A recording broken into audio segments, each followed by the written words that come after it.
வீரம் செறிந்த போராட்டம் இங்க நடந்துட்டு இருக்கு. உங்ககிட்ட என்னுடைய பணிவான வேண்டுகோள், நான் முதல் நாளே பேசும்போது சொன்னேன், நீங்க உங்களுடைய டிமாண்ட்ஸ முழக்கமா எழுப்பணும்னு சொன்னேன். 22 நாளா நான் பார்த்துட்டு இருக்கிறேன். உங்களுடைய டிமாண்ட்ஸ் ஒவ்வொரு டிமாண்ட்ஸையும் சொல்லி நிர்வாகத்துக்கு உங்களுடைய கோஷத்தை நீங்க ஸ்லோகன் ஷவுட்டிங் பண்ணணும். வர்றவங்க பேசுறது, அவங்க பேசுறதை கேட்கறது மட்டும் உங்களுடைய கடமை இல்லை. போராட்டத்தினுடைய வடிவங்கள் பல்வேறு விதங்களில் இருக்கிறது. உங்களுடைய குரல் நிர்வாகத்தினுடைய காதுகளிலே பிச்சில் போற மாதிரி வரணும். அந்த மாதிரி ஸ்லோகன் ஷவுட்டுங்கள உங்களுடைய சார்ட்டர் ஆஃப் டிமாண்ட்ஸ் நீங்க ஒரு அரை மணி நேரம் கேப் எடுத்துக்கிட்டு இன்னும் கொஞ்சம் பேச விட்டுட்டு இன்னும் ஒரு அரை மணி நேரம் எழுப்பணும். அப்பதான் ரோட்ல போறவங்களுக்கும் உங்க ரெக்கார்டு பண்ணி கொடுக்கிற விஜிலன்ஸுக்கும் இன்டெலிஜென்ஸுக்கும் உன்னுடைய சார்ட்டர் ஆஃப் டிமாண்ட்ஸ் என்ன அப்படின்றது தெரியும். அதனால இந்த போராட்டம் இன்னைக்கு உங்களுடைய முழக்கங்கள் நீங்க எழுப்பணும். இங்க நாங்க வந்தது நிறைய விஷயத்தை நான் பேசிட்டு இருக்கிறேன். திருப்பி திருப்பி நான் பேசுறதுக்கு நான் ஆசைப்படல. நாங்களுடைய நான் 2 நாளைக்கு முன்ன இங்க நான் பேசும்போது சொன்னேன், இந்திய கம்யூனிஸ்ட் கட்சியின் சார்பில் எங்களுடைய நாடாளுமன்ற ராஜ்யசபா எம்பிக்கள் உங்களுக்காக குரல் கொடுப்பார்கள். அவர்கள் குரல் கொடுக்கின்ற போது அவர்கள் உங்களுக்காக என்ன குரல் கொடுத்தார்களோ அந்த கடிதத்தோடு உங்கள் பந்தலுக்கு நான் வருவேன் என்கின்ற உத்தரவாதத்தை நான் சொன்னேன். அந்த உத்தரவாதத்தை நேற்று செய்துவிட்டேன் என்பதை எங்களுடைய அகில இந்திய AYF நேஷனல் எக்ஸிகியூட்டிவ் உறுப்பினரும் கர்நாடக மாநிலத்தினுடைய AYF மாநில தலைவரும் இந்திய கம்யூனிஸ்ட் கட்சியினுடைய இளம் கர்நாடகத்தினுடைய மாநிலத்தினுடைய தலைவர்களில் ஒருவரும் என்னை விட அருமையாக பேசக்கூடியவருமான தோழர் ஹரிஷ் பால் அவர்கள் இந்த மேடைக்கு வந்திருக்கிறார். அவரை உங்களின் சார்பாக நான் வருக வருக என்று வரவேற்கின்றேன். அவர் வந்த நோக்கத்தையும் உங்களுடைய போராட்டங்களை பற்றி அவர் பேசுவார். இன்னைக்கு ஒரு சில விஷயங்களை மட்டும் நான் இங்க சொல்ல கடமைப்பட்டிருக்கின்றேன். நேற்று உங்களுடைய வழக்கு நீதிமன்றத்திற்கு வந்தது. நீங்க உங்க கேஸ அவ்வளவு ஈஸியா அண்டர் எஸ்டிமேட் போடக்கூடாது. உங்க போராட்டம் எங்க சூடு புடிச்சு தெரியுமா? நீங்க நூற்றுக்கணக்கான தொழிலாளர்கள் ஒன்றுக்கு 2 அந்த நீதிமன்றத்தையே முற்றுகையிட்டு உங்களுடைய ஒற்றுமையையும் உங்களுடைய நோக்கத்தையும் தங்கவயல் நீதிமன்றத்திற்கு காட்டினீர்களே, அன்றைக்கு உங்களுடைய போராட்டத்தினுடைய வலிமை ஒன்று கூடியது என்பதை நீங்கள் உணர வேண்டும். அது சாதாரண வழக்கல்ல. அதை சாதாரணமாக யாராவது பேசுவார்களேயானால் அவர்கள்தான் சாதாரணமானவர்கள் என்பதை உங்கள் சார்பாக நான் சொல்ல கடமைப்பட்டிருக்கின்றேன். அன்றைக்கு பல முறை நீதிபதிக்கு நாங்கள் வாதத்தை வைத்தோம். கன்சிலேஷன் நடக்குது, கன்சிலேஷனுக்கு மேனேஜ்மெண்ட் போக மாட்டோம், நாங்க போராட்டத்துக்கு போறதுக்கு தயார் இல்லை, கன்சிலேஷனுக்கு வர சொல்லு, நாங்க பேசி எங்க பிரச்சனையை தீர்த்துக்கிறோம் சொல்லிட்டு நாம அவனுக்கு 100 வாட்டி சொன்னோம். எத்தனையோ டேட் கொடுத்தாரு நீதிபதி கன்சிலேஷன்ல போய் பேசுங்கன்னு சொல்லிட்டு. கன்சிலேஷன கேவலமா நினைச்ச மேனேஜ்மெண்ட் நேத்து பிச்சை கேட்கிற மாதிரி ஹை கோர்ட் லாயரு பங்கார்பேட் கோர்ட்ல conciliation is bending, conciliation is bending, please provide an opportunity, we will settle the issue. அதனால இந்த தீர்ப்பை தள்ளிவை அப்படின்னு சொல்லிட்டு நீதிமன்றத்தில் பிச்சை கேட்டவனே அந்த வழக்குதான் உங்களுடைய வலிமை என்பதை நான் சொல்ல கடமைப்பட்டிருக்கின்றேன். இன்னைக்கு 28ஆம் தேதி நீங்க பேசு காலையில 3 மணிக்கு நீ வாதத்தை பண்ணுன்னு சொல்லிட்டு நீதிபதி உனக்கு டேட் கொடுத்திருக்கிறார். இது வெற்றி இல்லையா? 12 மணிக்கு அவன் ஸ்டாண்ட் மாறினா 3 மணிக்கு நம்ம ஸ்டாண்ட் மாறுது. டாக்டிஸ் இதெல்லாம் ட்ரேட் யூனியன்ல பல்வேறு விதமான யுக்திகளை கையாளணும். இதே அரசியல் மேடை இல்லை. அரசியல் கட்சி மேடை எதனா பேசலாம், எதனா சொல்லிட்டு போயிடலாம். ஆனால் தொழிலாளிக்கு பதில் சொல்ல முடியாது. அவனுடைய வாழ்க்கைக்கு நீ பதில் சொல்லணும். டெய்லி அவன் முகத்துல நீ முழுகணும். தலைவர் பதவியோட ஈஸி கிடையாது. சிவகுமார் ஒவ்வொரு தொழிலாளிக்கும் பதில் சொல்லணும். சொல்லணும்னா சந்தா கொடுத்த தொழிலாளி சட்டையை பிடிப்பான், பதில் சொல்லு கேட்பான். இதுதான் தொழிற்சங்கம், அதுதான் தொழிற்சங்கம், அதுதான் செங்கோடி தொழிற்சங்கம் என்பதை உணர வேண்டும். இன்னைக்கு மிகப்பெரிய முக்கியமான நாள்.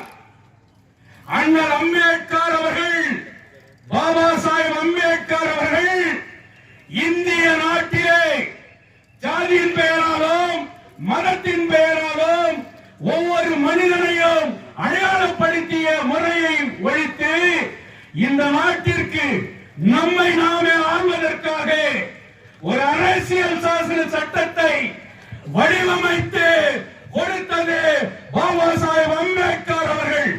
அவர்கள் உலகத்திலே இல்லாத ஒரு அரசியல் சாசன சட்டத்தை இன்னைக்கு வரைக்கும் இதுக்கு ஒரு ஆல்டர்னேட் கான்ஸ்டிடியூஷன் இந்த உலகத்தில் உருவாகுது. அந்த கான்ஸ்டிடியூஷனை நாடாளுமன்றத்தில் சுதந்திரத்திற்கு பிறகு நமக்கு நாம் ரிபப்ளிகன் இந்தியா அப்படின்ற அந்த கான்ஸ்டிடியூஷனை சமர்ப்பித்த நாள் பாபா சாஹேப் அம்பேத்கருடைய இன்றைக்கு அரசியல் சாசன திட்டத்தினுடைய நாள் என்பதை இந்த நாளில் 22வது நாளுடைய உங்களுடைய போராட்டம் இன்றைய நடந்து கொண்டிருக்கிறது. இன்னைக்கு பேசுறவங்க எல்லாம் சொல்லலாம் வலிமை மிக்க போராட்டம். இது இன்னைக்கு திருப்பி சொல்றேன். தொழிலாளர்களுடைய சார்ந்த போராட்டம் அல்ல, தங்கவயலுடைய எதிர்கால சமுதாயத்திற்கான சந்ததிக்கான ஒரு போராட்டம் தானாகவே உருவாகிவிட்டது. அதை சரியான இடத்திலே எடுத்துச் செல்ல வேண்டியது இந்த அமைப்பின் கடமை என்பதை நான் திரும்பி சுட்டி காட்டுகின்றேன். இது வெறும் வேதிரி விஷன் போராட்டம் இல்லை. இது வெறும் உன்னுடைய டிமாண்ட்ஸுடைய போராட்டம் இல்லை. தங்கவயலுடைய அரசியலையே புலிகரைக்க வைத்திருக்கிறது இந்த போராட்டம். அதனாலதான் மந்திரி வந்தாரு, அதனாலதான் எம்பி வராரு, அதனாலதான் எம்எல்ஏ வராரு, அதனாலதான் எம்பி ராஜ்நாத் சிங்க பாக்குறார். இந்த போராட்டத்தினுடைய வடிவங்களை நாம் மாற்றணும். நீங்க பேசும்போது சொன்னார் வேளாங்கண்ணி பால்ராஜ் வரவேற்கணும். எல்லா கிறிஸ்துவ அமைப்புகளும் கத்தோலிக்க கிறிஸ்தவர்களும் உங்களுக்காக நாங்கள் வீதிக்கு வருவோம் என்று அறிவித்தார்களே, இது போராட்டத்தின் வலிமை இல்லையா? ஒரு நாள் சர்ச்சை விட்டுட்டு அனைவரும் தங்கவயல் வீதிகளிலே வெளிவந்தால் நாடு நடுங்காதா? இதுதான் போராட்டத்தினுடைய வடிவங்களை நாம் மாற்றப்பட வேண்டும், விதங்களை மாற்றப்பட வேண்டும், பல்வேறு வித போராட்டங்களை திட்டமிட வேண்டும். அந்த திட்டமிடுகின்ற நடவடிக்கை தான் நாடாளுமன்றத்திலே ராஜ்யசபாவிலே இன்றைக்கு எம்பிக்கள் மூலியமாக குரல் எழுப்புவது என்ற முயற்சியை இந்திய கம்யூனிஸ்ட் கட்சி எடுத்திருக்கிறது என்கின்ற ஒரு தந்திரம் தான். எம்பியை பார்த்து ஹரிஷ் பாலா பேச வேண்டிய என்ன நோக்கம்? இன்னைக்கு பல்வேறு இடங்களிலே இன்னைக்கு போனோம். டிஎம்கே இன்னைக்கு நாடாளுமன்றத்தில் குரல் எழுப்புறேன்னு சொல்றாங்க. இப்ப விரல விட்டு ஆட்டலாமா? கேஜிஎஃப் பண்ணி ஆட்டி பாத்துறியா? பந்தல பிக்கும் போது இவனு என்னடா இங்க பந்தல் போட்டுக்கிறானுங்க, கீச்சு போட்டா நாளைக்கு ஓடிடுவாங்கன்னு நினைச்சா இன்னைக்கு கீச்சு பார், கை வச்சு பார். முடியுமா? முடியாது. கிழித்தால் இது தேசிய பிரச்சனையாகும். கிழித்தால் கர்நாடக சட்டமன்றத்திலே இது ஒழிக்கும். கிழித்தால் தங்கவயலே ஒன்று திரண்டு வீரர்கள் உங்களுக்காக நிற்கும். நீ வீரர்கள் நீங்கள் கோழைகள் அல்ல. வீரத்தோடு சரியாக திட்டமிட்டு இந்த போராட்ட நடவடிக்கையை நீ முன்னெடுத்தால் 28ஆம் தேதியே உன்னுடைய பிரச்சனை தீர்க்க முடியாது என்று யாரும் சொல்ல முடியாது. இன்னைக்கு நான் பேசுறேன்னு சொன்னா இந்த கன்வீனரா உருவாக்கப்பட்டிருக்கக்கூடிய தோழர் சிவகுமார், தோழர் கஜேந்திரன், இன்னைக்கு கேஜிஎஃப் சாலிடாரிட்டி கமிட்டி நான் பெர்மனன்ட் வர்க்கர்ஸ் யூனியனுடைய அந்த ஒன்றுபட்ட அந்த தலைமை தங்களுடைய எதிர்காலத்திற்கு ஒரு வரலாறு எழுதி வைக்க இருக்கிறார்கள் என்பதை யாரும் மறுக்க முடியாது. செங்கொடி பறந்து கொண்டிருக்கலாம், செங்கொடியோடு நீலக்கொடி இணைந்திருக்கிறது என்பதை மறந்து விடாதே.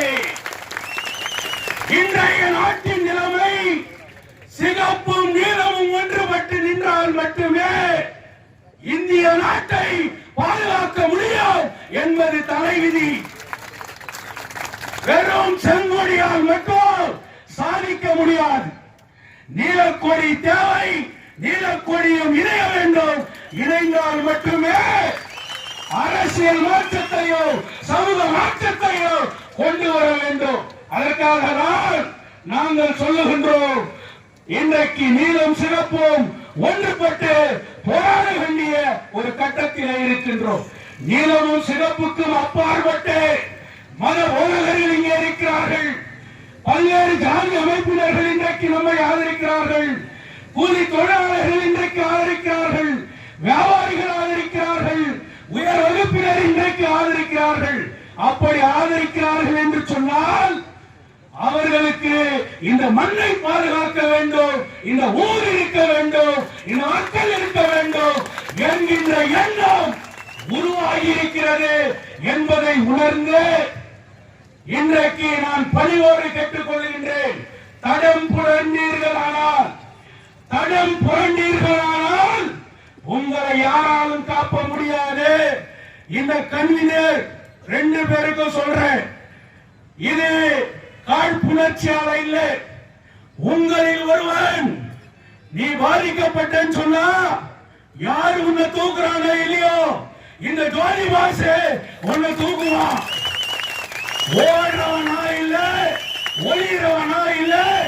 இன்னைக்கு வீடு கொண்டு இரவும் பகலும் இன்னும் உன்னோட உண்ணாவிரதத்துக்கு தயார். அப்படிப்பட்டவன் நான் என்பதை, அப்படிப்பட்டவருடைய ஆதரவு உனக்கு இருக்கிறது என்பதை நீ உணர வேண்டும். சரியான விதத்திலே போராட்டத்தை திட்டமிடுங்கள். அரசு பயந்திருக்கிறது, போலீஸ் பயந்திருக்கிறது, நிர்வாகம் பயந்திருக்கிறது, ஆட்சியாளர்கள் பயந்திருக்கிறார்கள். ஆனால் உன் பலம் உனக்கு தெரியவில்லை. உன்னுடைய பலம் யார் என்பதை நீ உணராமல் இருக்கிறாய். அதனால் அதை உணர்ந்து சரியான விதத்திலே சரியான முறையிலே ஒரு அமைப்பை உருவாக்கிறீர்கள். அந்த அமைப்பையே தூக்கி முடி. கேஜிஎஃப் சாலிடாரிட்டி கமிட்டி நான் பெர்மனன்ட் வர்க்கர்ஸ் யூனியனுடைய போராட்டத்திற்கு ஒன்றுபடுங்கள் என்கின்ற அந்த சாலிடாரிட்டி கமிட்டி என்கின்ற அந்த கோஷத்தை நீ தூக்கி பிடிப்பாயானால் கண்டிப்பாக இந்த போராட்டம் வெற்றி பெறும். அந்த சாலிடாரிட்டி கமிட்டியோடு எந்தவித எதிர்பார்ப்பும் இல்லாமல், எந்தவித அடையாளமும் இல்லாமல் உங்களில் ஒருவனாக உங்களோடு நான் ஒன்றுபட்டு நிற்பதற்கு தயார் என்று கூறி வெல்லுவோம். Working class unity.